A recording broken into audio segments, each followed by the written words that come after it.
필리핀이 왜 필리핀이냐? 바로 이 양반의 이름을 따서 그래요. 필리핀. 비슷하죠?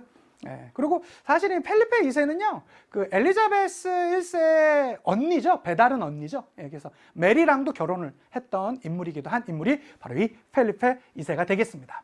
자, 에스파냐의 대표적인 인물 펠리페 2세가 되겠습니다. 특히 축구 좋아하는 친구들 스페인 하면 우리가 언제나 상징적으로 나오는 단어가 뭐가 있습니까? 무적함대, 이런 단어들 나오죠. 사실은 그 무적함대란 말은 이 시대 때 필리핀을 칭하는 거였었어요.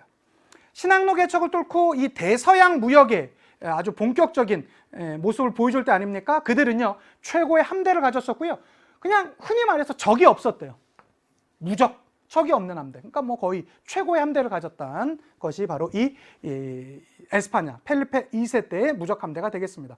이 펠리페 2세의 대표적인 승리 해전이 오스만 제국과 붙었었던 레판토 해전입니다. 이것은 에스파냐와 오스만 제국이 1대1로 붙었던 건 아니에요. 여기 에스파냐에 이때까지만 하더라도 이 풀의 배자 해전이라고 해가지고 그 오스만 제국이 이 지중해 일대 최고의 이 영향력을 행사하고 있었거든요. 근데 이때 에스파냐에다가 교황에다가 베네치아 군대까지 합쳐가지고 오스만이랑 한판 붙습니다.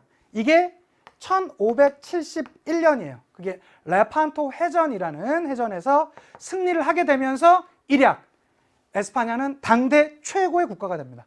선생님, 영국보다도 더 잘 나갔나요? 당연하죠. 선생님, 미국은요? 미국은 이때 있지도 않았어요.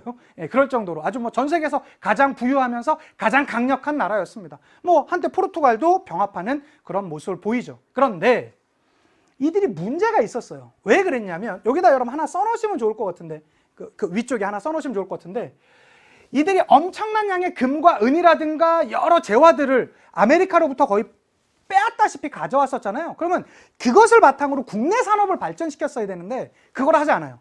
국내 산업 발달을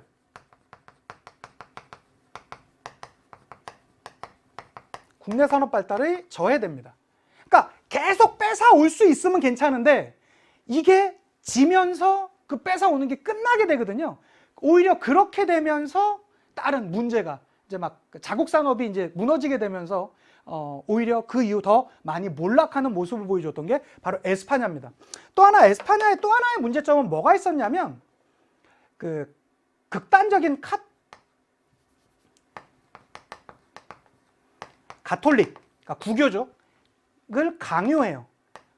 자신들의 있었던 뭐 식민지에 있었던 나라한테. 대표적인 나라가 어떤 나라가 에스파냐의 당시 식민지였냐면 유럽의 네덜란드의 식민지였거든요. 근데 네덜란드는 상업이 더 발전한 나라잖아요. 그러다 보니까 신교들이 더 많았어요. 그런데 그들한테 가톨릭, 그러니까 구교를 많이 강요하다 보니까 네덜란드가 이에 대해서 반발을 하게 되면서 이들과 전쟁까지 이어지게 됩니다.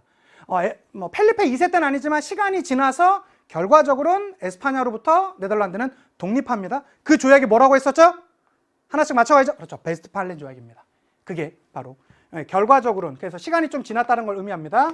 그래서 네덜란드는 에스파냐로부터 독립하는 그러한 결과까지 가져오게 되었던 게 바로 이 에스파냐의 절대 왕정 펠리페 2세